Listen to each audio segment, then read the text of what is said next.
इसका अर्थ निकालिए, आप लोगों को समझ में आएगा।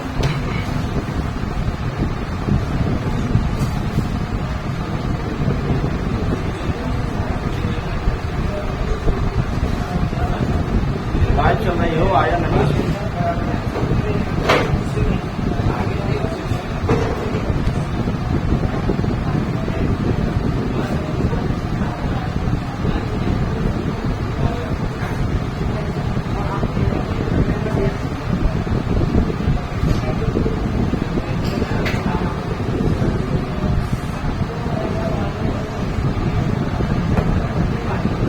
आगे ऑनलाइन होगा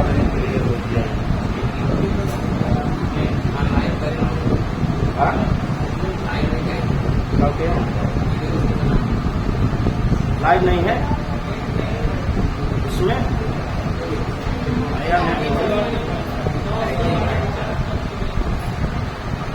क्या 912 अपने रिचार्ज हो तब चले हैं। ये सब वाला हम लोग कर दीजिए। चलिए देखिए यहाँ आइए तब लिखा गया है गृहीता है यह पूर्वम। देखिए सबसे दूर करके जाइए। गृहीता यह पूर्वम परिणय विधौ कंकण है।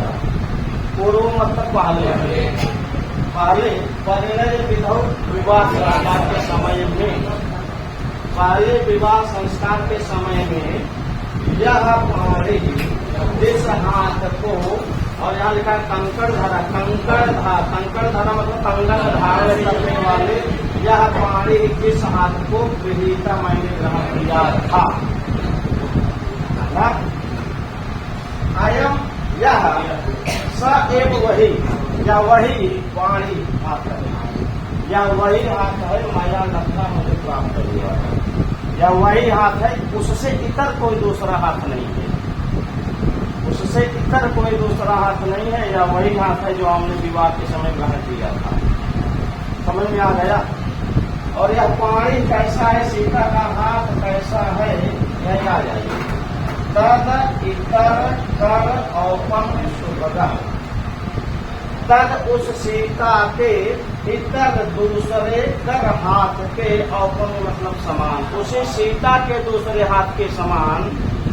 समझ रहे हैं। दाहिने ग्रहण कहे हो बावा समझ ले, बावा ग्रहण कहे हो दाहिने समझ ले ना। उसी सीता के दूसरे का मतलब हाथ, हाथ के समान।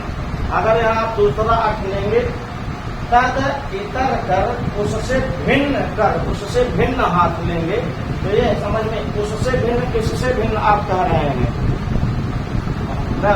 यहाँ सीता का ही बोध होगा हमेशा हमेशा। तद पक्षी उस सीता के इतर दूसरे कर हाथ के औपन में मतलब समान न। सुभगा जो सुंदर सुंदर है ऐसा यह वही हाथ है ना। समझ में आ रहा है कि नहीं। ऐसे पूरा एकदम से अर्थ निकलेगा।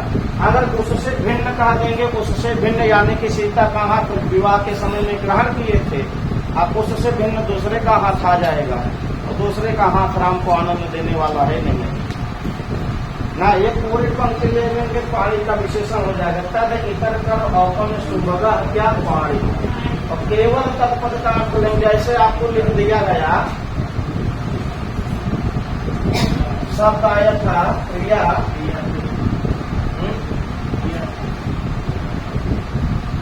श्लोक में जो शब्द आया था जिससे सीता का भी बोध होगा, केवल प्रिया ले लेंगे, दोनों शब्द ले लेंगे तो राम का बोध होगा।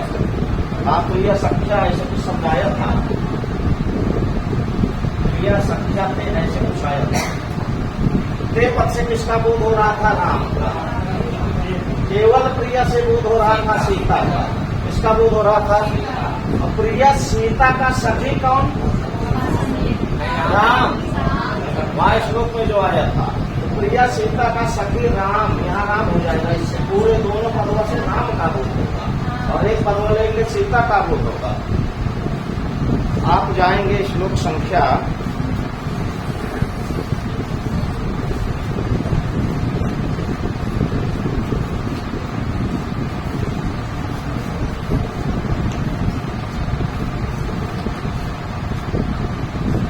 काफी पीछे है। इसको जहाँ भी है वो दूसरी पंक्ति में है, दूसरी पंक्ति ढूंढ डाली सारे श्लोकों में। लास्ट वाले में है, देखते जाइए दूसरे या लास्ट पंक्ति में जहाँ जहाँ श्लोक आया है।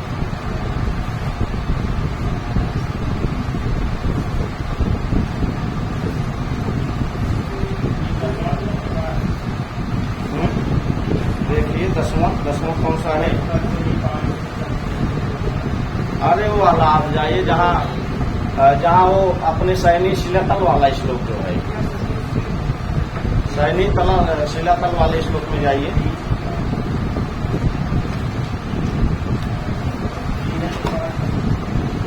हाँ उसमें देखिए कौन सा श्लोक है, श्लोक संख्या 21। कांता सखस्यते, वहां ऐसे लिखा गया है कांता, और यहाँ लिखा गया है सखस्य, और यहाँ लिखा गया है कांता कौन हो जाएगी? सीता। कांता सीता का सखा कौन हो जाएगा? ऐसे शिव यहाँ भी है। समझ में आता, केवल कांता से बोध करवाएंगे सीता का बोध, कांता सखस्य से बोध करवाएंगे राम का बोध होगा।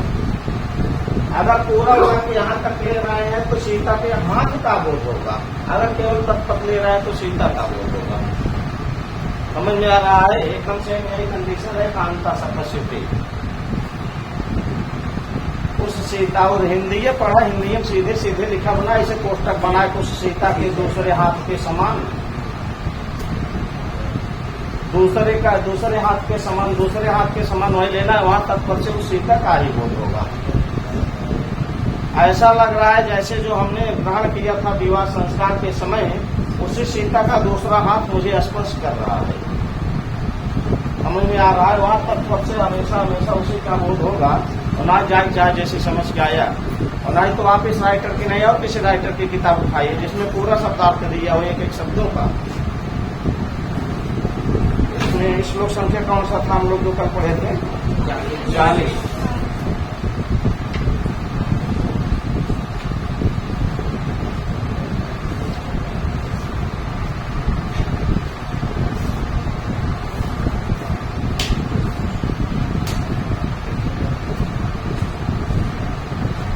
अच्छा, तो उसे आप कौन देखे होगा? वहां लिखा गया होगा उस हाथ से भिन्न, ना उस हाथ से भिन्न नहीं गुरु, जरूरी ना कि तभी हमको सही लिखेगा बाप। उस हाथ से भिन्न नहीं, उस सीता के हाथ के दूसरे हाथ के साथ, अगर उस हाथ से भिन्न ले रहे हैं, मान लीजिए अगर आप मान रहे हैं कि सीता दाहिने हाथ ग्रहण करवा रहे हैं तो बावा लेता है, ऐसा नहीं अर्थ निकलेगा। अर्थ यहाँ लिखा गया है। अब देखिए किताब पेपर है डॉक्टर कपिल देव द्विवेदी, किसकी किताब है? शब्दार्थ एक कपिल देव द्विवेदी लिखा था उस हाथ से, शब्दार्थ में लिख रहे हैं यहाँ पर, या तद इतर जहाँ लिखा है, और ये नहीं कपिल देव द्विवेदी, ये शब्दार्थों में देखा जहाँ अनुबंधवा देहन का लिखा था ना, उस सीता के दूसरे हाथ से। अब कपिल देव द्विवेदी खमकाल पर ही इतना बड़ा मूर्ख आदमी है, बहुत बड़े विद्वान, अपनी एक ही किताब में ये राय भले चल रही है, बच्चों को कंफ्यूज करने का काम कौन कर रहा है? कपिल देव द्विवेदी कर रहे हैं। शब्दार्थों कुछ, अनुबंधों कुछ ठोके रहेंगे। तो बेटा एक ही चीज लिख सीधे सीधे, बच्चों को काहे कंफ्यूज कर रहे हो? हमारी किताब होगी चाहे तत्पर सीते बोध लिखेंगे, चाहे उससे भिन्न ही लिखेंगे ना। तो आप एक ही लिखा, जहाँ शब्दार्थों लिखे है वही अनुबंधों हिंदी में लिखा। अब हम क्या मानेंगे? कपिल देव द्विवेदी का अगर लेके जाओगा कौनो हाई कोर्ट सुप्रीम कोर्ट जज के सामने, तब इतना दिखा हुआ वो अनुबंधों दिखा हुआ कहीं अपने कमाने, तुरंत क्या करेगा? फ्लॉप कर देगा क्वेश्चन का, एक फ्लॉप है क्वेश्चन, जाइए।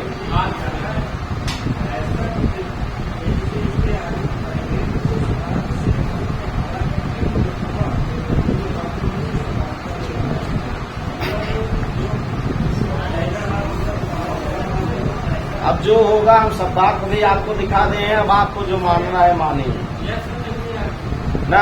आपको शब्दार्थ में भी कपिल देव द्विवेदी ही लिखे हैं, अनुवाद में भी कपिल देव द्विवेदी ही लिखे हैं, जो आपको मानना है मानिए। मुझे मानना होगा मैं सीता ही मान के आऊंगा ना, चाहे जो भी हो। और जाके जैसे पूछा, चाहे वो आपके सर से पूछेगा चाहे सरों के सर से, दोनों दिखाई दिए, कह दिए गुरु जी यही लिखा भी यही लिखा, बाबा माने का ठीक है। हमको मारना होगा, हम सीता ही मार के आएंगे। बाकी अब आपको दोनों दिखा दिए हैं, कपिल देव द्विवेदी की किताब में है, कपिल देव द्विवेदी से समझिएगा। आगे आइए, हम लोग जहां से आज पढ़ेंगे। ऐसा लिखना ही नहीं चाहिए। गुरु किताब अगर एक श्लोक में एक ही शब्द तीन चीज लिखा था, क्या माना जाए? लिखिए उसको पूरा क्लियर लिखिए, कौन शब्द आया है, किसके लिए आया है। अगर कोई ना समझ में आओ पाठ कुछ दिन लिखे, अगर नहीं समझ में आ रहा है तो उसको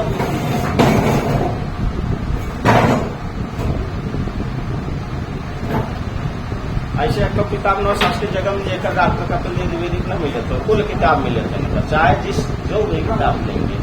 लेकिन अब वही एक संशय पैदा किए हैं, यही डॉक्टर कपिल देव द्विवेदी जहाँ पर शांति साहित्य समीक्षात्मक इतिहास पढ़ा, एक जगह भवभूति उनका उपाधि मान्य है और एक जगह भवभूति उनका नाम मान्य है। क्लियर रहे तो एक ही चीज लिखा, चाहे उपाधि लिखा और चाहे उनका नाम लिख दीजिए, बचपन का कुछ भी लिखिए। चलिए आइए हम लोग आगे पढ़ें। बाकी जाओ किताब में दिएगा वो पूरी तरह से एकदम एग्जैक्ट नहीं है। बाबू राय डॉक्टर कपिल देव द्विवेदी खुद ही संशय में भवभूति उनका उपाधि आए, उनका नाम आए, दो जगह पढ़ दो चीज मिली। उनकी जो किताब है डॉक्टर कपिल देव द्विवेदी वाले शांति साहित्य समीक्षात्मक ध्यान दूसरा कुछ लिखे हैं, उत्तर रामचरित की भूमिका पढ़ा उनमें दूसरा कुछ लिखे हैं। भवभूति उपाधि एक नाम है, एक दोनों की तबीयत है सामने, भूमिका ही पढ़ने हुआ अंतर पता चल जाए। दो जगह बोलता है, दो बात, तो इसलिए अब यहाँ भी दो बात बोल रहे हैं। एक जगह लिखे उससे भिन्न, उस हाथ से भिन्न। आप अपना इतना कॉमन सेंस लगाइए, सीता के हाथ से भिन्न जो हाथ होगा क्या वह राम को आनंद दे सकता है? अगर सीता के हाथ से भिन्न अगर कोई हाथ है तो अयम स एव क्यों लिखे? अयम मतलब यह जो अभी स्पर्श कर रहा है वर्तमान समय, या वही हाथ है। अयम नहीं लिखना चाहिए था, फिर या तो स एव नहीं लिखना चाहिए था, दो में से एक को लिखना चाहिए था। यहाँ भी इतर लिख देते ना, आपको यहाँ लिखना चाहिए था स एव जो लिखे हैं उससे इतर लिख देना चाहिए था। उससे भिन्न दूसरा हाथ ले लिया जाता।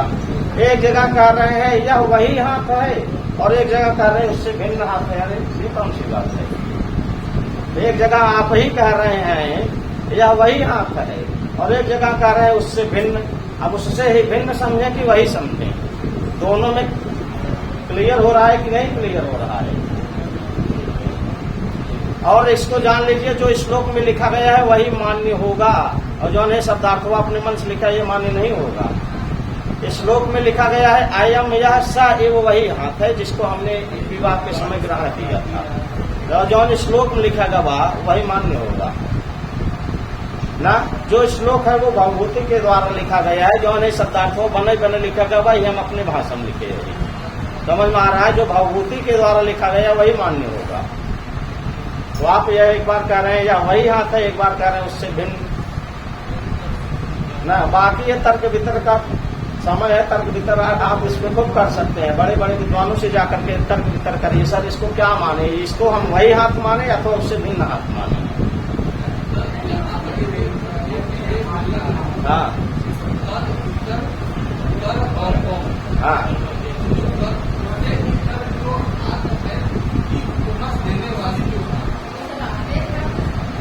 हाँ, उससे भिन्न आप कहेंगे, उससे भिन्न दूसरा हाथ।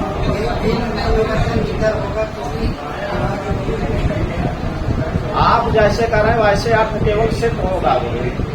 अर्थ सिद्ध करेंगे, अर्थ सिद्ध हो जाएगा। अगर मान लीजिए अगर आप कह रहे हैं उससे भिन्न दूसरे हाथ की उपमा के समान, मान लीजिए उससे भिन्न हम वहां तत्पद से हाथ का बोध करवा रहे हैं। हाँ, अब मान लीजिए सीता का हाथ जो भगवान राम विवाह के समय ग्रहण किए थे ना, उससे भिन्न या उससे उपमा प्राप्त करने वाला यानी कि दूसरा हाथ। हेलो, ध्यान से सुनिए। अगर आप कह रहे हैं तत्पद से हाथ का बोध होगा ना। तो आप जानिए विवाह के समय जो हाथ ग्रहण किया गया था ना, उसी से उपमा प्राप्त किया हुआ दूसरा हाथ। दूसरा हाथ किसका? तमसा का, मुरला का, किसका? तमाही।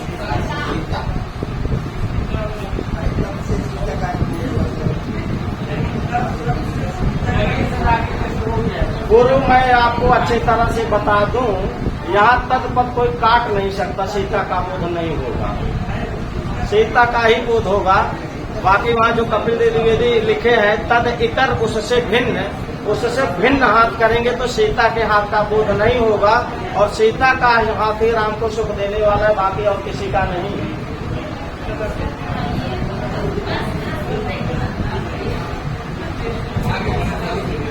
कंफ्यूज नहीं होना है। देखिए, आगे बढ़ जाने से कोई मतलब नहीं, जब आपका क्लियर नहीं होगा मैटर, क्या जरूरत है आगे बढ़ जाने की।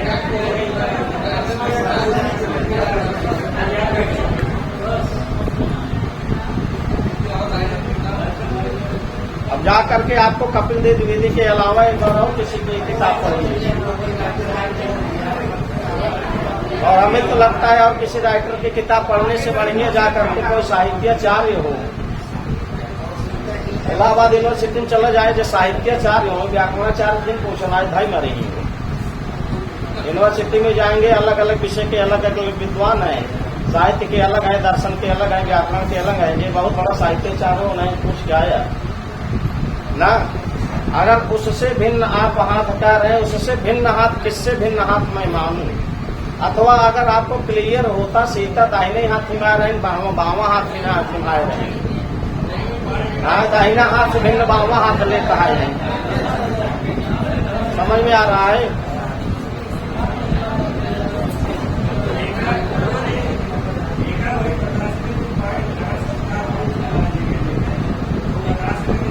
बताने को कुछ नहीं गुरु, आप अपना दिमाग थोड़ा सा और फैलाइए, आपको खुद ही पता चल जाएगा।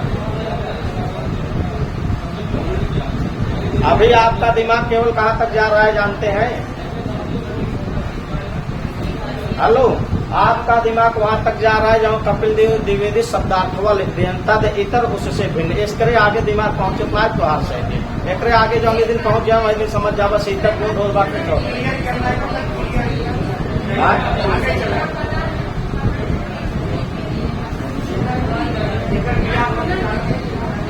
चलिए आगे आइए। हम लोग जो आज जहाँ से पढ़ाना इसको पढ़िए। आज पढ़ना है 155 नंबर वाक्य से।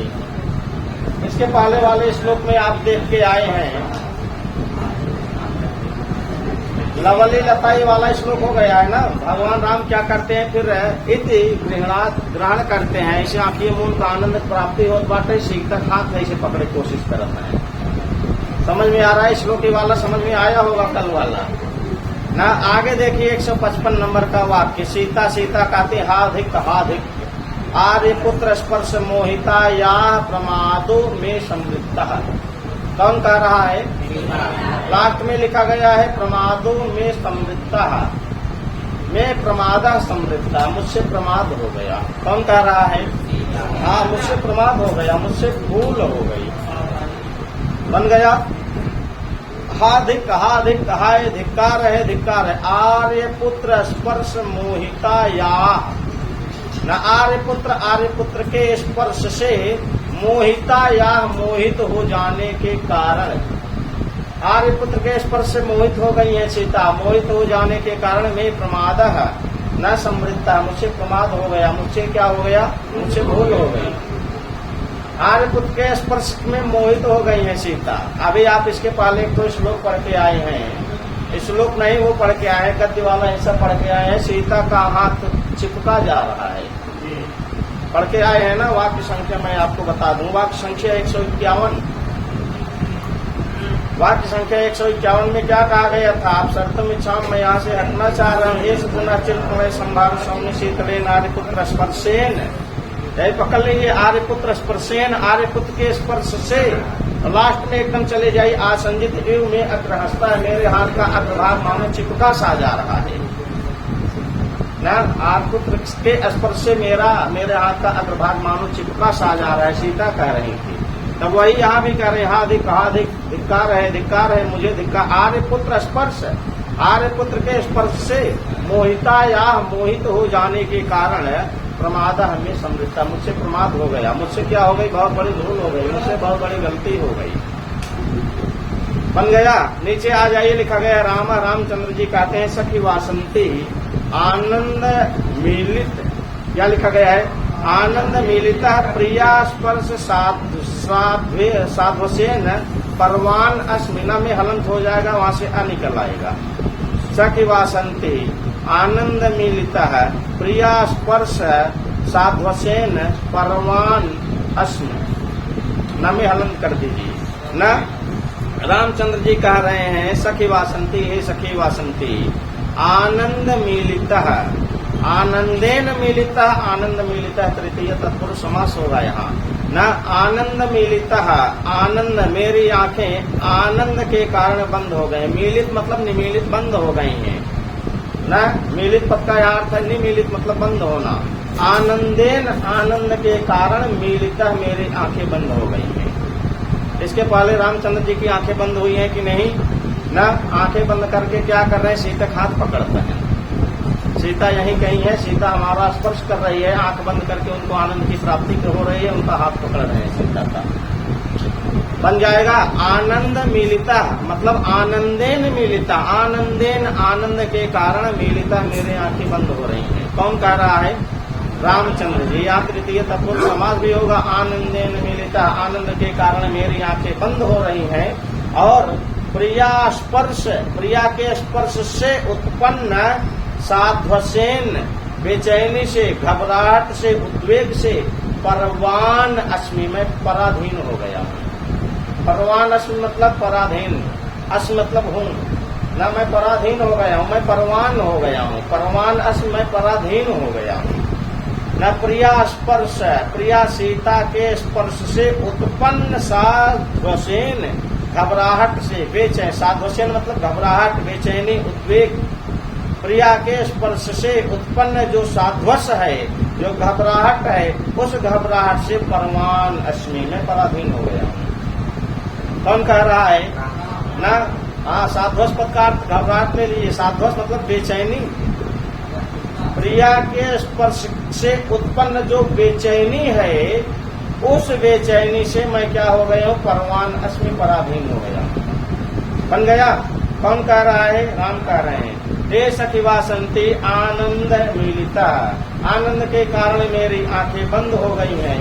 प्रिया स्पर्श, प्रिया सीता के स्पर्श से उत्पन्न साध्वसेन बेचैनी से परवान अस्मि मैं पराधीन हो गया हूँ। आगे लिखा गया त्वम अपि धारय माम, त्वम अपि तुम भी, वासंती भी, धारय माम मुझको धारण करिए, मुझको बचाइए, मुझको संभालिए। हाँ, धारण करिए, पकड़िए, संभालिए। समझ में आ गई बात। क्या लिखा गया, त्वम अपि, यहाँ तुम पद से किसका बोध होगा। हाँ, तुम भी धारय, धारय मतलब मुझको धरिए, मुझको पकड़िए। ये तो इसका अर्थ है, लेकिन साहित्य में इसका अर्थ धरिए पकड़िए नहीं है। साहित्य में इसका अर्थ है मुझको संभालिए, मुझको संभालिए। समझ में आ गई बात ना। मुझको समाया माम पद से किसका बोध होगा, राम का। तुम पद से किसका बोध होगा, हाँ, वासंती का। फिर वासंती कहती है कष्टम उन्माद एव, कष्टम हाय बड़ी दुख की बात है, उन्माद एव, यह तो उन्माद ही है। या क्या है, उन्माद है। यानी कि आप कह सकते हैं वासंती कह रही राम को मति भ्रम हो गया है, राम को उन्माद हो गया है। राम बार बार कह रहे हैं सीता यहीं कहीं है न, पश्य देखिए पुरतः एव, आपके सामने ही है सीता न। राम को यह उन्माद हो गया है। समझ में आ गई बात ना। ये श्रुति वाक्य है कष्टम उन्माद एव। किसका कथन है, वासंती कह रही कष्टम हाय बड़ी कष्ट की बात है न, उन्माद एव, या तो रामचंद्र जी से उन्माद हो रहा है। रामचंद्र जी बार बार कह रहे सीता यहाँ कहीं है न, सीता आपके सामने है, सीता मेरा स्पर्श कर रही है न। ये उन्माद किया जा रहा है राम के द्वारा। बन गया। आगे लिखा गया सीता ससंभ्रमम हस्तम आक्षेप्य अपसरकति। सीता ससंभ्रमम घबराहट के साथ बड़ी जल्दी से हस्तम अपने हाथों को आक्षेप खींच करके अपसरपति वहां से हट जाती है। ना सीता बड़े जल्दी से क्या करती है, अपने हाथों को खींच लेती है और वहां से हट जाती है ना। हाँ, लिखा है अपसरपति। अपसरपत मतलब सरक जाती है, अर्थात वहां से हट जाती है। आगे आ जाइए, आगे लिखा गया है रामा नाम कहते हैं हा धिक प्रमाद, हा धिक्कार है, प्रमाद मुझसे प्रमाद हो गया, मुझसे बहुत बड़ी भूल हो गई ना। हम झूठा सपना देख रहे हैं, सीता हमको छू रही है, हमसे ये प्रमाद हो गया।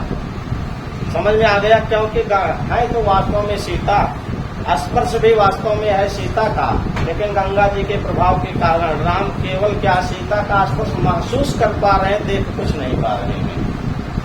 बन गया कि नहीं बन गया?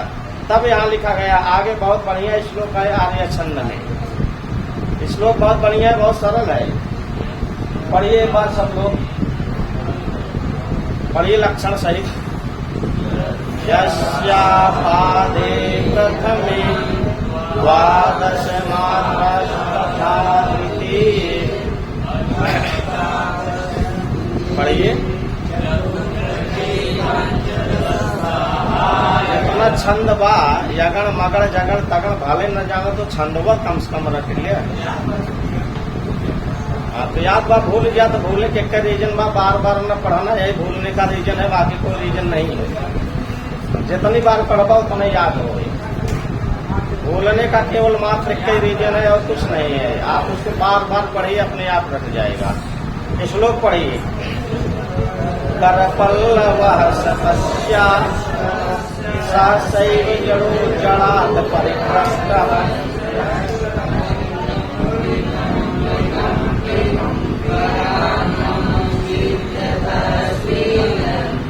देखिए लिखा गया है करपल्लवः सतस्याः सहसा एव जड़ो जड़ात परिभ्रष्टः। श्लोक बहुत अच्छे से समझना है। यहाँ भी राम के हाथ की बात की जाएगी।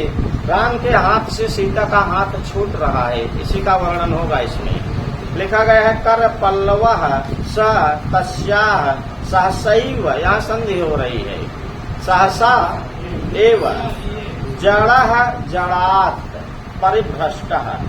आगे वाली लाइन में लिखा गया परिकंपिनः प्रकंपी करात्, तको न हो गया है यहाँ। मम स्विद्यतः स्विद्यन्, पंक्ति टूट गई होगी। पहली पंक्ति में अभी न जा करके दूसरी पंक्ति में लिखा गया परिकंपिनः प्रकंपी, इसको छोड़ करके आगे लिखा गया करात् मम, मम करात्। कौन कह रहा है? राम कह रहे मम करात्, मेरे हाथ से न, मम करात् मेरे हाथ से, ध्रुवम पाई अपदानम न, मम करात् मेरे हाथ से। पहली पंक्ति में चले जाइए। तस्याः उस सीता का, सह वह, पल्लवः पल्लव के समान, कोमल कोमल, कर मीन्स हाथ। एकदम पीछे से अर्थ लीजिए तस्या से, तस्या सीताया, उस सीता का, सह वह पल्लव पल्लव के समान जो कोमल कोमल है, ऐसा कर मतलब हाथ ना, उस सीता का वह पल्लव के समान जो कोमल कोमल हाथ है। मम करात मेरे हाथों से। लास्ट में लिखा गया है परिभ्रष्टा। पहली पंक्ति के लास्ट में क्या लिखा गया? परिभ्रष्टा। उस सीता का वह पल्लव के समान कोमल कोमल हाथ मम करात मेरे हाथों से परिभ्रष्टा, छूट गया ना, परिभ्रष्टा। और एक चीज लिखा गया है सहसा एव ना, अचानक बन गया सहसा एव अचानक। तस्या सीताया, उस सीता का, सह वह वह पल्लव पल्लव के समान जो कर है, पल्लव के समान जो कोमल कोमल हाथ है सीता का, वह हाथ सहसा एव अचानक ही, मम करात मेरे हाथ से परिभ्रष्ट है। सीता अचानक में खींची है कि नहीं, इसके पहले अपना हाथ रामचंद्र जी महसूस किए हैं। रामचंद्र जी के हाथ में सीता का हाथ भी आ गया था, रामचंद्र जी देख नहीं पाए हैं गंगा जी के प्रभाव के कारण। और जैसे राम पकड़ने की कोशिश की है, जैसे हाथ टच किए, वैसे सीता बड़े तेजी से अपना हाथ खींच ली है। और तेजी से हाथ खींचने का एक रीजन था, सीता परित्यक्ता है, अनधिकार में है, उसका कोई अधिकार नहीं है रामचंद्र जी को छूने का। इसीलिए वहां लिखा गया है एक सीता ससंभ्रमम, सीता घबराहट के साथ बड़ी तेजी से हस्तम आक्षेप के अपने हाथ को खींच करके अब सरपत वहां से हट जाती है ना। और तब इसके जस्ट बाद राम कहते हैं हाधिक प्रमाद हो गया, बहुत बड़ी भूल हो गई, हाथ खिचखिचाई पकड़ जाए का है। रामचंद्र जी कह रहे प्रमादा, मुझसे प्रमाद हो गया, मुझसे भूल हो गई। सीता का हाथ में तो आया, आवक यह छोटी गुरु भूल हो गई, खिचखिचाई पकड़ लियो छूटने पावत, भूल नहीं। यही अर्थ है भवभूति का ना। क्या लिखा गया? प्रमादा, मुझसे प्रमाद हो गया। सीता का हाथ में आया हुआ, आई हुई चली गई, समझ लीजिए। तो श्लोक इतना समझ में आया,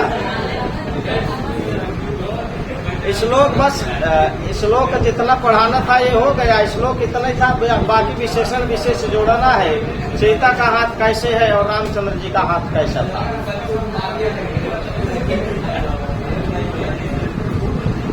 आइए, हेलो, इधर पढ़िए श्लोक, ज्यादा बात मत करिए। इतना समझ में आया। मम करात, आपको अर्थ बोलना है, मैं हाथ केवल संस्कृत का शब्द बोलूंगा। मम करात ना, मम से किसका बोल ना, किसके हाथ से? राम के हाथ से। मम करात, मेरे हाथ से। तस्याह सह पल्लवः कर सहसा एव परिभ्रष्टः ना, मेरे हाथ से उस सीता का जो पल्लवों के समान कोमल कोमल हाथ है, वह हाथ सहसा एव अचानक ही परिभ्रष्ट छूट गई। बस श्लोक समाप्त हो गया। जितने शब्द बचे हैं, एक बार सीता के हाथ के साथ जोड़ना है और एक बार राम के हाथ के साथ जोड़ना है। तो मम करात में कौन सी विभक्ति है? तो जितने में पंचमी विभक्ति होगी सब राम के हाथ के साथ जोड़ दीजिए। और सह में कौन सी विभक्ति है? कर पल्लव में कौन सी विभक्ति है? प्रथमा एक वचनांत जितने हैं सबके सब आपको किसके साथ जोड़ देना है? सीता के हाथ के साथ जोड़ देना है ना। तो यहाँ लिखा गया है आपको जोड़ना है मम करात, मेरे हाथों से। राम का हाथ कैसा था? तो आप पहली पंक्ति में एक शब्द छूटा है, जड़ जड़ात, जड़ा है जड़ात, यही ले लीजिए ना। जड़ जड़ात, जड़ मतलब होता है निश्चेष्ट, जिसमें चेतना नहीं है, और जड़ात मतलब भी होता है निश्चेष्ट ना। जड़ हो जाएगा सीता का हाथ, जड़ात हो जाएगा राम का हाथ। निश्चेष्ट उस सीता का हाथ, निश्चेष्ट मेरे हाथों से परिभ्रष्ट छूट गया। समझ में आ गया कि निश्चेष्ट है सीता का हाथ की नहीं है।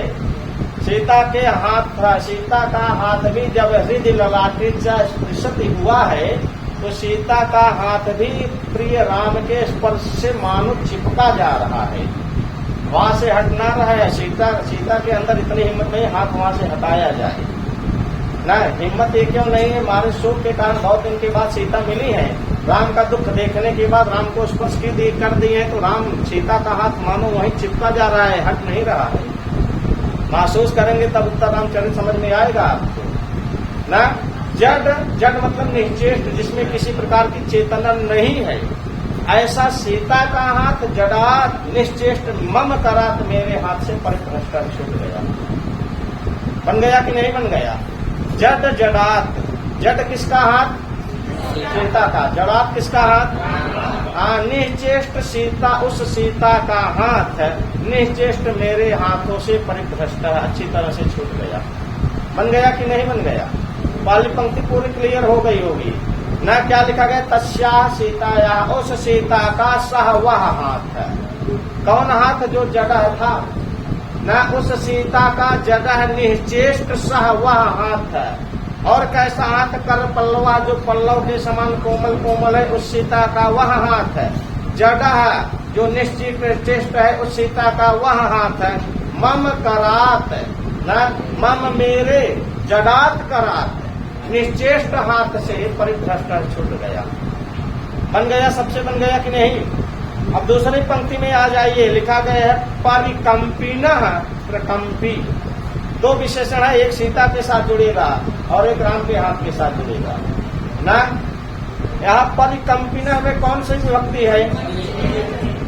पंचमी एक वचन है। और आगे प्रकंपी में कौन सी विभक्ति है? तो लिखा गया है प्रकंपी कांपता हुआ।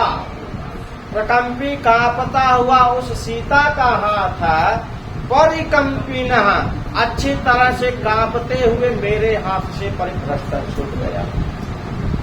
अर्थ समझ में आ रहा है कि नहीं समझ में आ रहा है? प्रकंपी किसका हाथ? सीता का हाथ। परिकंपना किसका हाथ? राम का हाथ। कांपता हुआ उस सीता का हाथ कांपते हुए मेरे हाथ से छूट गया। बन गया कि नहीं? अच्छा, सीता का हाथ कांप रहा है, वह अंधकार में है, जाकर के स्पर्श कर रही है ना। कहीं राम भगवान देख न लें, कहीं राम भगवान हमको पकड़ न ले। राम भगवान पकड़ने की कोशिश भी की, छूट गया ना। प्रकंपी किसका हाथ? सीता का हाथ। परिकंपन किसका हाथ?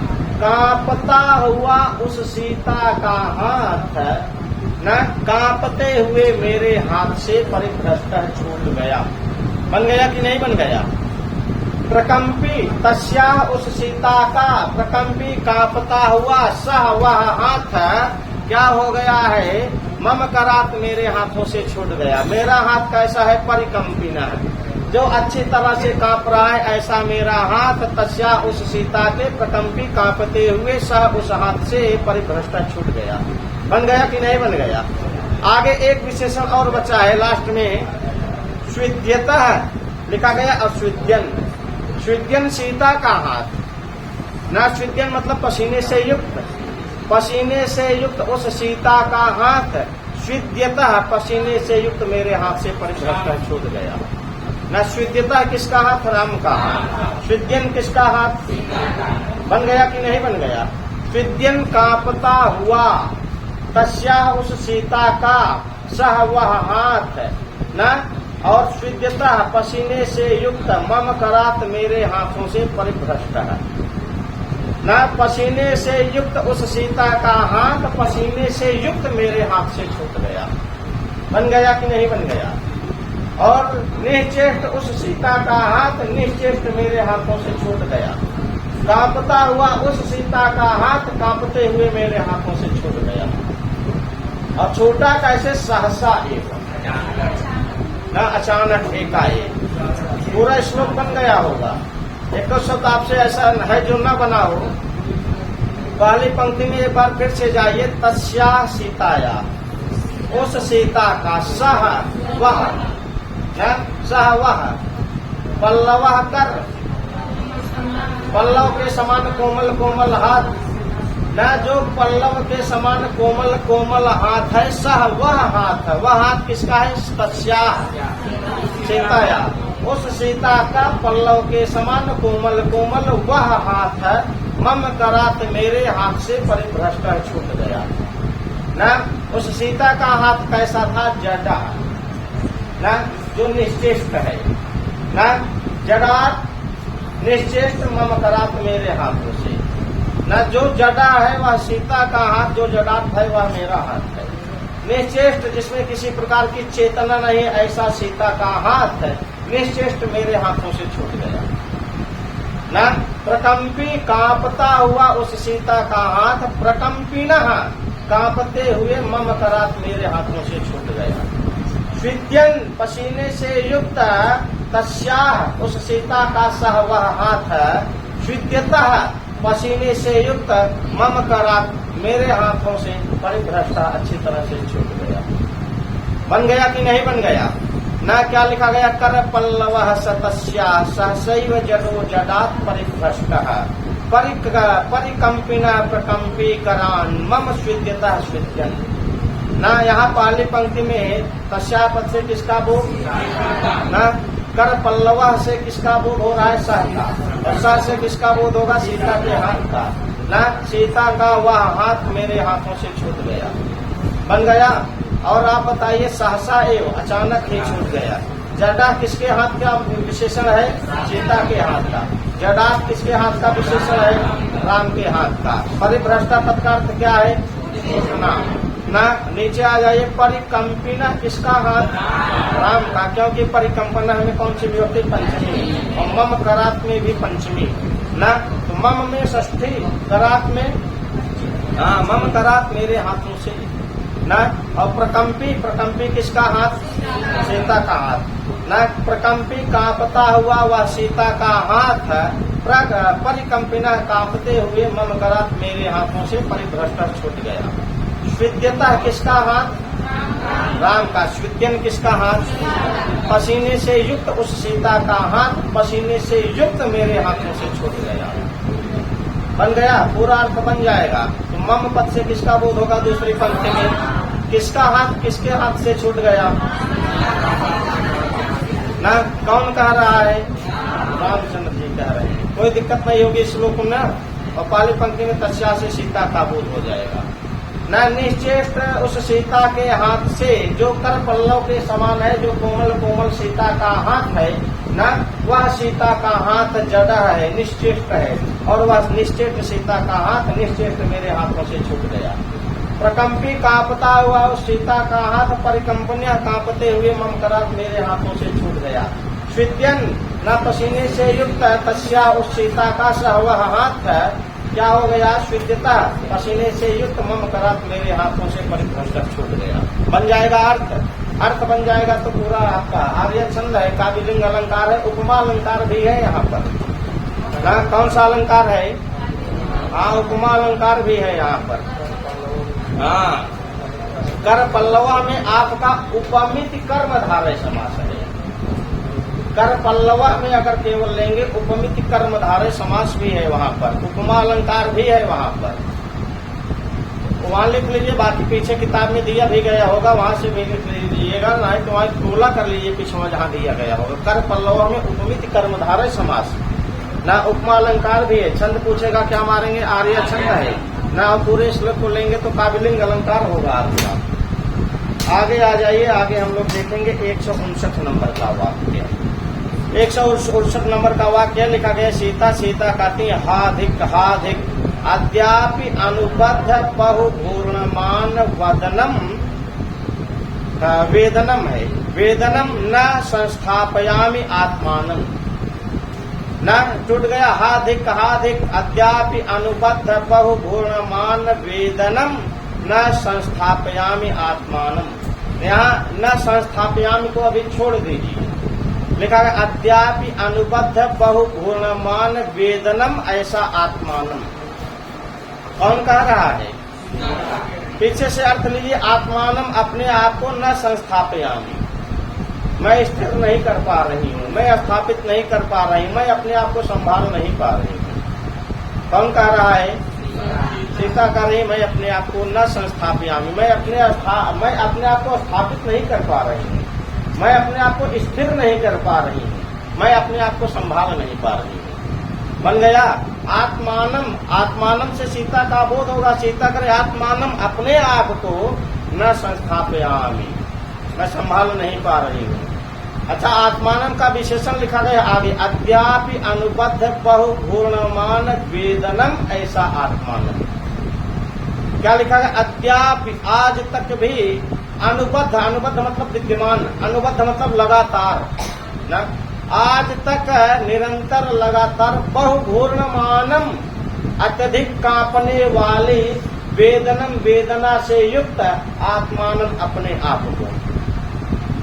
बन गया कि नहीं बन गया? न बहुघूर्णमान वेदनम क्या आत्मानम। बहु मतलब बहुत ज्यादा, घूर्णमान मतलब घूमने वाली, कांपने वाली, वेदनम वेदना न, और ऐसी वेदना से युक्त आत्मानम अपने आप को न संस्थापयामि, में संभाल नहीं पा रही हूँ। बन गया कि नहीं बन गया? अद्यापि आज तक भी न, इतने दिन हो गया, आज तक अनुबद्ध निरंतर लगातार बहुघूर्णमान न अत्यधिक कांपने वाली वेदनम वेदना से युक्त आत्मानम अपने आप को न संस्थापयामि, में संभाल नहीं पा रही हूँ। बन गया कि नहीं बन गया? आगे क्या लिखा गया? तमसा तमसा कहती है सा स्नेह कौतुक स्मितम निर्वर्ण्य। सा स्नेह, स्नेह से सहित, और सा कौतुक, सा को एक बार स्नेह के साथ जोड़िए, एक बार कौतुक के साथ, एक बार स्मित के साथ।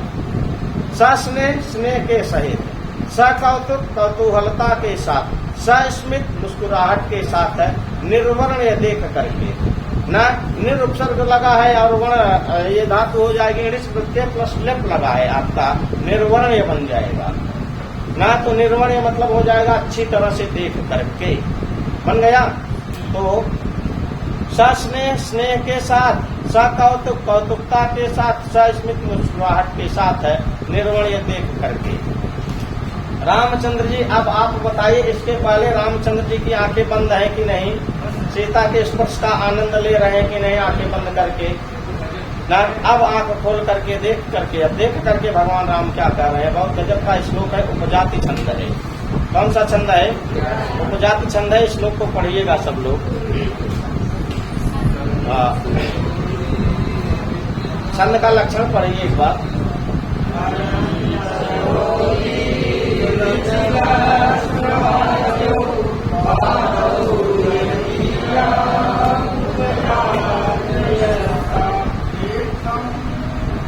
हाँ पढ़िए, पढ़िए, श्लोक पढ़िए।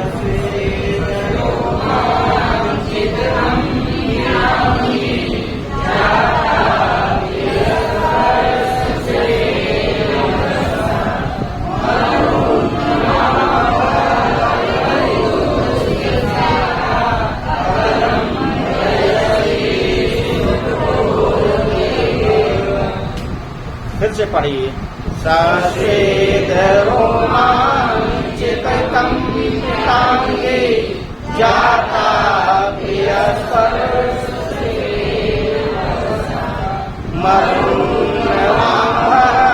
परिभूत सीता कदम्बयस्ते। दूसरी पंक्ति से अर्थ लीजिए। लिखा गया जाता प्रिय स्पर्श सुखेन वत्सा ना। जाता मतलब, जाता मतलब बताइए, जाता मतलब हो गई हो, जाता मतलब हो गई हो। लास्ट में लिखा गया वत्सा, वत्सा, वत्सा पुत्री, ये पुत्री जाता तुम हो गई हो। वत्सा जाता पुत्री हो गई हो, बन गया। क्या लिखा गया? जाता, वत्सा जाता पुत्री तुम हो गई हो। क्या हो गई हो? एक शब्द लिखा गया प्रिय स्पर्श सुखेन। प्रिय स्पर्श सुखेन, प्रिय मतलब प्रियतम राम। सीता का प्रिय स्त्री कौन है? हाँ, तो प्रिय स्पर्श सुखेन, अपने प्रियतम राम के स्पर्श के सुख के कारण वत्सा जाता पुत्री तुम हो गई हो। क्या हो गई हो? पहली पंक्ति में पता चलेगा और तीसरी और चौथी पंक्ति में पता चलेगा। बन गया कि नहीं बन गया? वत्सा पुत्री जाता तुम हो गई हो ना। किस कारण हो गई हो? क्या हो गई हो? दो प्रश्न बनेगा ना। कौन कह रहा है? तमसा कर रही पुत्री तुम हो गई हो। क्या हो गई हो? पहली और तीसरी चौथी पंक्ति में पता चलेगा। किसके कारण हो गई हो? इसको देख लीजिए। लिखा गया प्रिय स्पर्श सुखेन, अपने प्रियतम के स्पर्श के सुख के कारण तुम हो गई हो। क्या हो गई हो? पहली पंक्ति पढ़िए। सश्वेत रोमांचित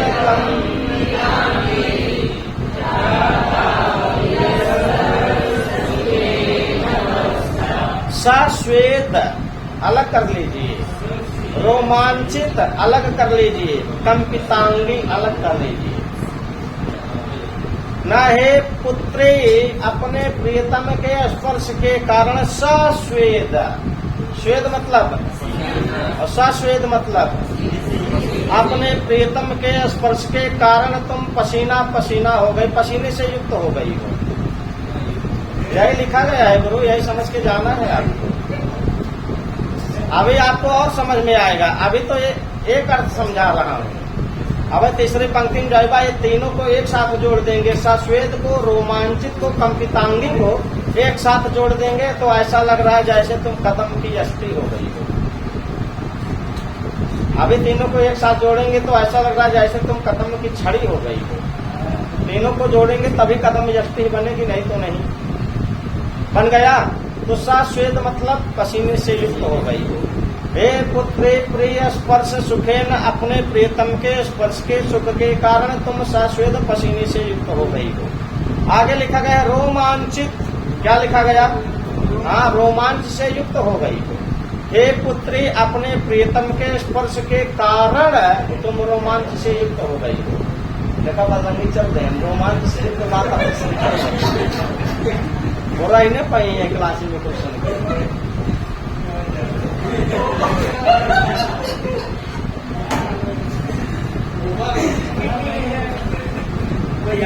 अरे प्रियतम के स्पर्श के कारण रोमांच युक्त होना, ये बजरंगी समझ सकते हैं। रोमांच युक्त हो चुके हैं, पूरा एक्सपीरियंस है।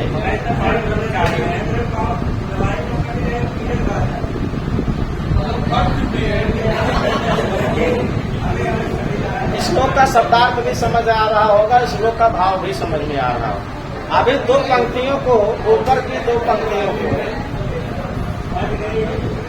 अभी ऊपर की दो पंक्तियों को हम नीचे की दो पंक्तियों से किस तरह जोड़ेंगे, इसको आपको समझना है। और एक चीज लिखा गया है, कंपित अंगी, कंपित अंगी बराबर कंपितांगी लिखा गया है। दीर्घ संधि हो रही है। कंपित अंगी, कंपित मतलब हाँ, कांपती हुई अंगों वाली हो गई।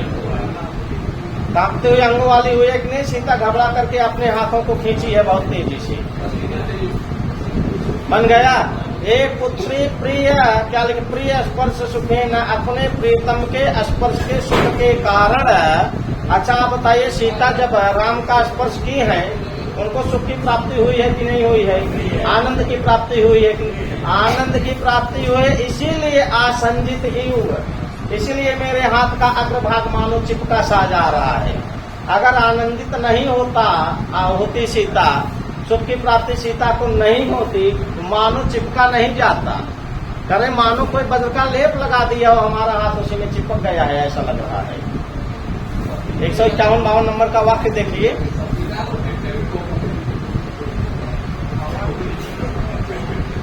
बन गया कि नहीं बन गया? प्रिय स्पर्श सुखे न, हे पुत्री प्रिय स्पर्श सुखे न, अपने प्रियतम के स्पर्श के कारण न सा स्वेद जाता, तुम पसीने से युक्त हो गई हो। अपने प्रियतम के स्पर्श के कारण हे पुत्री तुम क्या हो गई हो? रोमांचित, रोमांचित जाता, रोमांच से युक्त हो गई हो। और कंपितांगी जाता न, और कांपने वाला अंग हो गया है तुम्हारा, कंपितांगी हो गई हो तुम ना, कंपन से युक्त तुम्हारा अंग हो गया है ना, कांपती हुई अंगों वाली हो गई हो। बन गया कि नहीं बन गया? दो पंक्ति सबसे बन गई होगी। यहाँ पर प्रियतम के स्पर्श से जो सुख की प्राप्ति हो रही है, इसीलिए सीता सस्वेद हो गई है, इसीलिए रोमांचित हो गई, इसीलिए कंपितांगी हो गई ना। यहाँ प्रिय स्पर्श सुखेन या साधकतम बन रहा है सीता को स्वेद युक्त होने में और रोमांच युक्त होने में और कंपितांगी होने में। तो कर्ण संज्ञा हो जाएगी कि नहीं हो जाएगी? और तृतीय विभक्ति हो जाएगी कि नहीं हो जाएगी? एकदम सेम वही नियम कानून लगा है। अब दो पंक्ति अगर बन गई होगी, तीसरी पंक्ति एक बार देखिए। लिखा गया है मरुन, क्या लिखा गया? मरुन। वहां ताको ना हुआ था, ताको क्या हुआ? ना, वहां से हटा लीजिए ताको, मरुत को अलग कर दीजिए। आगे लिखा गया था नव अम्भा, मरुत नव अम्भा परिधूत सिक्ता। और नीचे लिखा गया कदम्ब यष्टि स्फुट कोरका इव, कोरका धन इव बराबर कोरकेव। कौन सी संधि है ना?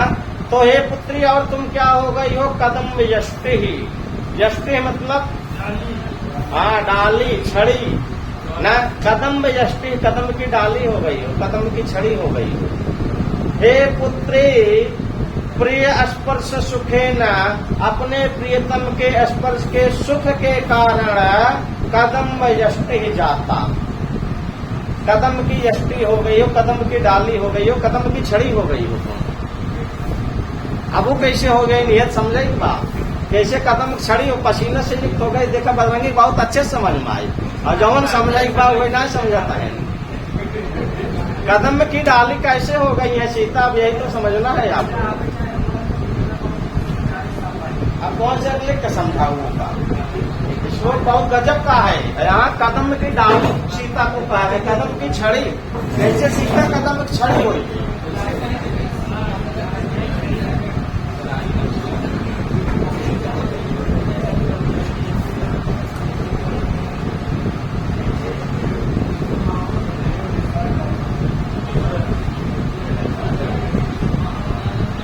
बहुत पढ़ जाए, कैसे पढ़ गया बताओ।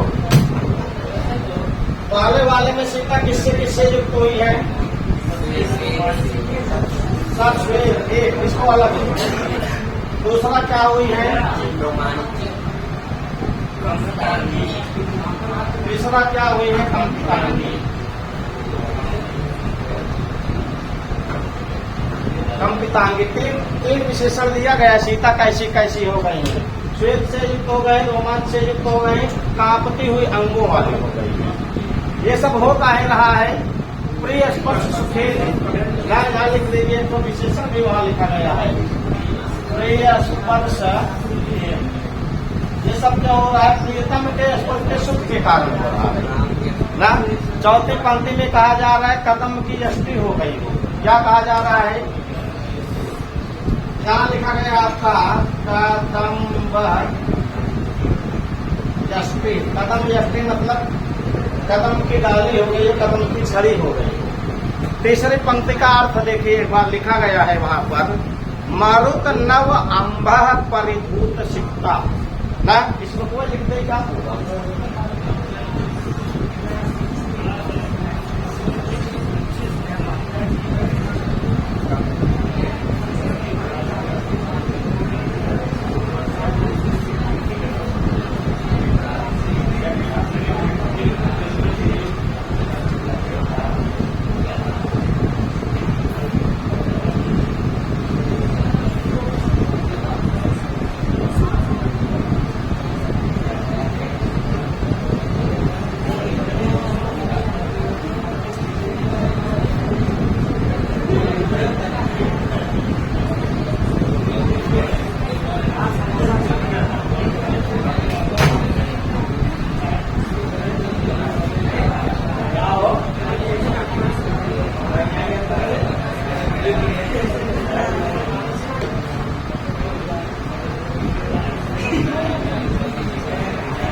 चलिए इधर देखिए, पहली पंक्ति में ये समझ में आ गया होगा प्रिय स्पर्श सुखेन है प्रीतम के हे पुत्री जातमी सो गई हो। न क्या हो गई हो? सश्वेत हो गई हो, रोमांच से युक्त हो गई हो और कंपितांगी हो गई हो। न कहा ये सब हो गए प्रिय स्पर्श सुखेन। हे पुत्री अपने प्रीतम के स्पर्श के सुख के कारण तुम पसीने से युक्त हो गई हो। हे पुत्री अपने प्रीतम के स्पर्श के सुख का कारण तुम रोमांच से युक्त हो गई हो। न हे पुत्री अपने प्रीतम के स्पर्श के सुख के कारण तुम कंपितांगी हो गई। न यहाँ देखिए लिखा गया मारुत, यहाँ का बना लीजिए मारुत नव अंबा परिभूत सिक्ता। यहाँ मारुत को अलग कर लेना है, नव अंबा को अलग कर लेना है। परिभूत अलग है, सिक्ता अलग है। तो नवांबा को आपको जोड़ना है सिक्ता के साथ, मारुत को जोड़ना है परिभूत के साथ। समझ में यथा संख्या अलंकार। तीसरी पंक्ति में यथा संख्या अलंकार यथाक्रम हो रहा है कि नहीं? यही यथा संख्या अलंकार है आपका ना। मरुत परिभूत नवांभ सिक्ता। मरुत मतलब क्या होता है? और परिभूत मतलब से युक्त थोड़ी ना होगा। हाँ, कांपता, हवा से कांपती हुई, ऐसा अर्थ हो जाएगा आपका। और नव अंबा मतलब नव मतलब नए नए, अंबा मतलब जल, नए नए जल से सींची गई ना। और यहाँ एक चीज लिखा है कदम यष्टि स्फुट पूरता एवं। यहाँ से कह रहे हैं हे पुत्री अपने प्रियतम के स्पर्श के सुख के कारण तुम कदम यष्टि जाता, कदम की यष्टि हो गई, कदम की डाली हो गई हो, कदम की छड़ी हो गई ना। अच्छा, यह कदम की छड़ी कैसे? अभी क्यों शब्दार्थ समझिए, फिर इसको समझाते हैं। यहाँ से इसको जोड़ना है। कदम की यष्टि कैसी है? कदम की छड़ी कैसी है? लिखा गया है मरुत परिभूत। मरुत मतलब हवा, जो कांपती हुई हवा से युक्त है, ऐसी कदम की यष्टि हो गई। और यहाँ लिखा गया है नव अंबर सिक्ता, जो नए नए जलों से सींची गई है, ऐसी कदम की यष्टि हो गई। स्फुट कोरका इव, स्फुट मतलब जो फूटा है, जो खिला हुआ है, खिली हुई कोमल कोमल कली के समान, जो ना खिली हुई कोमल कोमल कली, कोरका यहाँ कदम है, जो खिली हुई कलियों से युक्त है, ऐसी कदम की यष्टि। और ऐसी कदम की इस यष्टि के युग में समान हो, उपमा अलंकार यहाँ है, यहाँ यथा संख्या अलंकार है, यहाँ युग में उपमा। कदम यष्टि इव, हे पुत्री ना, हे पुत्री तुम क्या हो गई, कदम यष्टि इव जाता, कदम की छड़ी के समान हो गई ना। कदम की छड़ी कैसी है, कदम यष्टि कैसी, स्फुट कोरका ना, जो खिले हुए कलियों से युक्त है, ऐसी कदम यष्टि। जो कांपती हुई हवाओं से युक्त है, ऐसी कदम यष्टि। और जो नए नए जल से सींची गई है, ऐसी कदम यष्टि। ऐसी कदम यष्टि इव, ऐसी कदम की छड़ी के समान जाता हो गई। बन गया कि नहीं बन गया? यहाँ तीन विशेषण आपको पहली पंक्ति में, चौथा विशेषण था। 4 विशेषण बता जा रहा है, लेकिन इन तीनों विशेषणों को यहाँ से जोड़ देना है। यूं 3 विशेषण, कदम यष्टि के कितने विशेषण बताए गए? अरे मरुत परिभूत 1, नवांबर सिक्ता 2, स्फुट कोरका 3, 1 2 3 विशेषण वहां भी 3। एक पुत्री तुम क्या हो गई हो, स्वर से युक्त हो गई हो, रोमांच युक्त हो गई हो, कंपितांगी हो गई हो। तीनों मिला करके ऐसा लग रहा है जैसे कदम की यष्टि हो गई। तीनों मिला करके ऐसा लग रहा है जैसे कदम की यष्टि हो गई। कदम की यष्टि के भी 3 विशेषण, मैं क्या क्या, मरुत परिधोत, नवांबर सिक्ता, स्फुट कोरका, तीनों विशेषण को यहाँ से जोड़ना है। सीता पसीने से युक्त, कदम की यष्टि भी 3 चीजों से युक्त, सीता भी 3 चीजों से युक्त ना। 3 चीजों से युक्त सीता 3 चीजों से युक्त कदम की यष्टि के समान लग रही है। कैसे लग रही है बताइए? सीता यहाँ क्या हुई है, और यहाँ नव अंबर पर सिक्ता, नए नए जल से सींची गई जैसे कदम की डाली, वैसे तुम। सीता भी पसीने से युक्त है कि नहीं? और नए नए जल से किसको सींचा गया है? और सीता नए नए पसीने निकलो कि नहीं?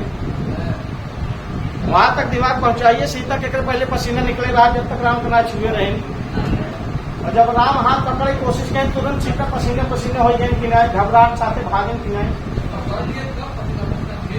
बन गया पसीने हो गए।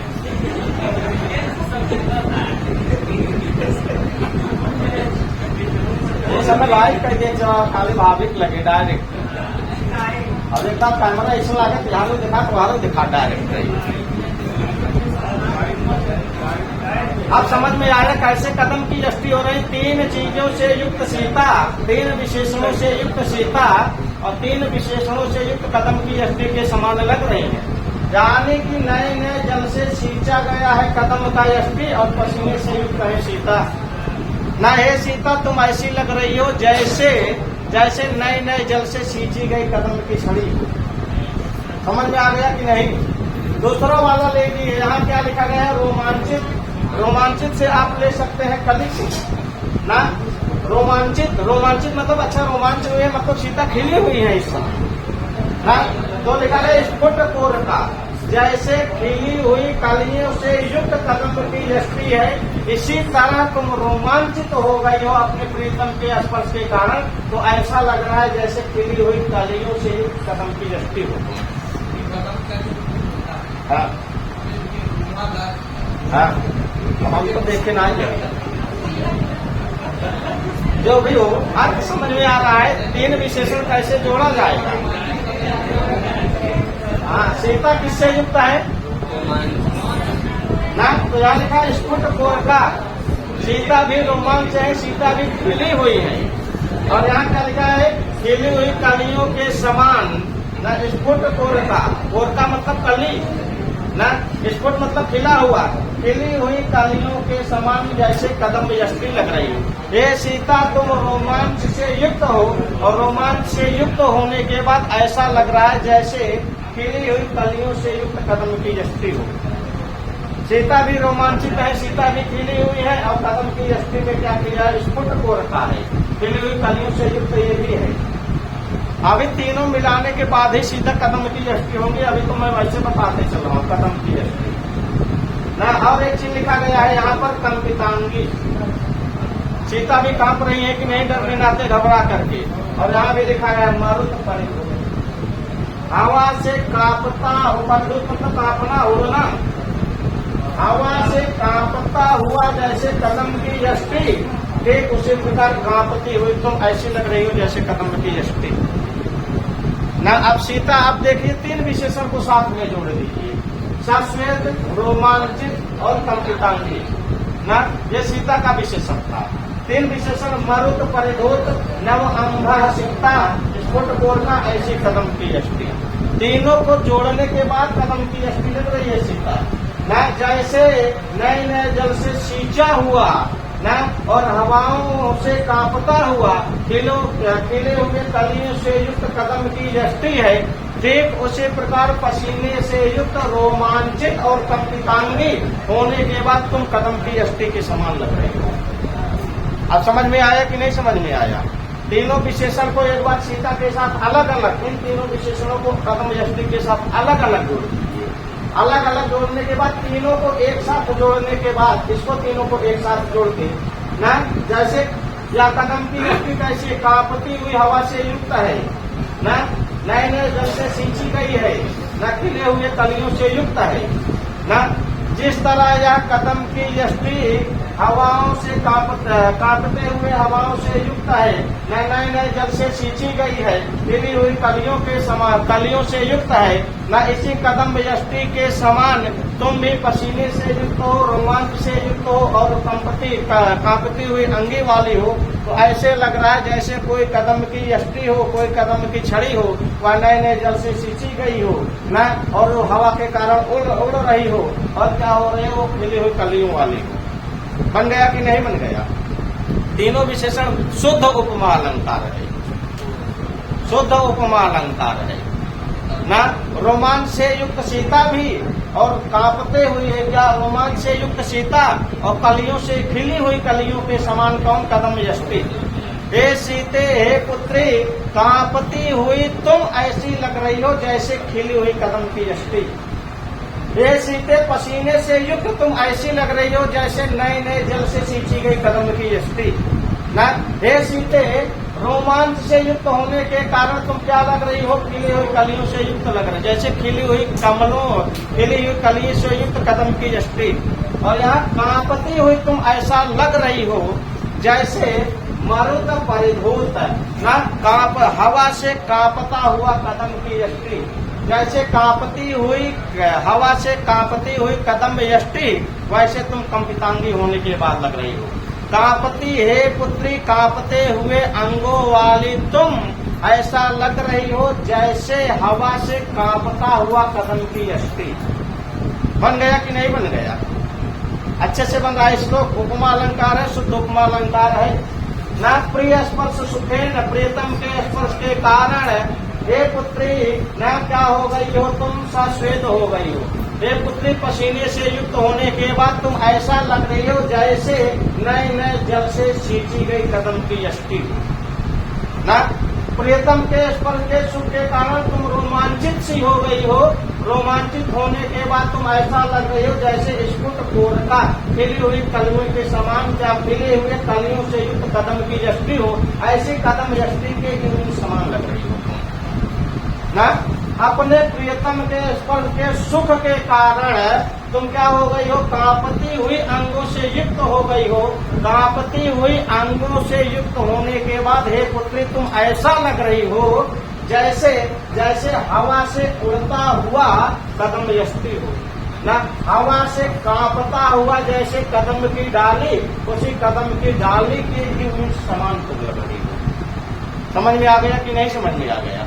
तो तीन विशेषण कदम यष्टि के, तीन विशेषण सीता के, और तीनों विशेषण जोड़ने के बाद यहाँ 3 विशेषण इसके साथ जोड़ने के बाद तुम्हें ऐसा लग रही जैसे कदम की डाली हो, जैसे नए नए जल से सींची गई कदम की डाली हो, पसीना होने के बाद तुम ऐसा लग रही हो। न रोमांच से युक्त तुम ऐसा हो जैसे खिली हुई कलियों से युक्त कदम की यष्टि हो।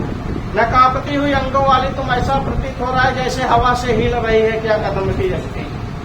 बन गया कि नहीं बन गया? श्लोक का वाचन करिए, इससे ज्यादा कुछ नहीं है। उपमा अलंकार है, शुद्ध उपमा है। 3 विशेषण ऊपर के सीता के, 3 विशेषण नीचे के कदम यष्टि के। हाँ, कदम यष्टि से सीता का ही, सीता का या सीता की उपमा दी जा रही है। कदम यष्टि से सीता की उपमा दी जा रही है ना, कदम की यष्टि की तरह तुम लग रहे। यहाँ इव लिखा गया है ना, तोर का इव, कदम यष्टि इव। हे पुत्री, यहाँ देखिए, वत्सा पुत्री, हे पुत्री, कदम यष्टि इव, कदम की छड़ी की तरह जाता तुम हो गई हो ना। तुम देखने में कदम की छड़ी के समान, कदम की डाली के समान लग रही हो। तुम भी पसीने से युक्त हो, कदम की यष्टि भी नए नए जल से सींची गई है। तुम भी रोमांचित हो, कदम की यष्टि भी क्या है, नए नए कलियां खिली हुई हैं उसमें। और तुम भी रोमांचित हो, और कदम की यष्टि भी क्या है, हवा के कारण क्या हो रही, कांप रही है। समझ में आ गया कि नहीं समझ में आ गया? वाचन करिए श्लोक का।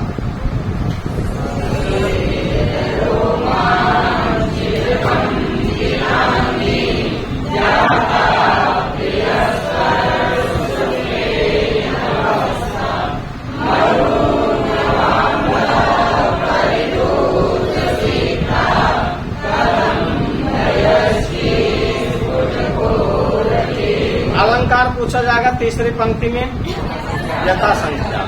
पूरे श्लोक में पूछा जाएगा उपमा अलंकार। ना पहली पंक्ति में सश्वेद से युक्त कौन हो गया है, ना रोमांच से युक्त कौन हो गया है, ना कंपितांगी कौन हो गया है, सीता। क्यों? प्रिय स्पर्श सुखे, ना अपने प्रीतम के स्पर्श के सुख के कारण। दूसरी पंक्ति में मरुत परिधोत किसका विशेषण बनेगा? नवाम्बा सिक्ता क्या, कदम यष्टि। न स्फुट कोरका क्या, और कदम यष्टि इव कौन? सीता। कदम यष्टि इव कौन? सीता। बन जाएगा। बस इसके अलावा कुछ नहीं है। उपजाति छंद है। और किसका कथन है? तमसा का कथन है। आगे आ जाइए, थोड़ा सा और हम लोग पढ़ लें। बस करें, थोड़ा पढ़ लीजिए। गुरु सूर्य, आज कौन सा दिन है?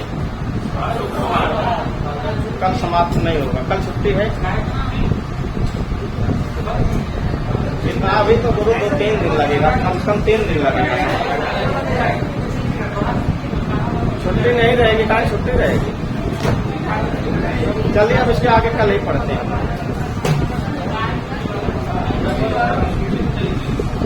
रविवार सब शिफ्ट एग्जाम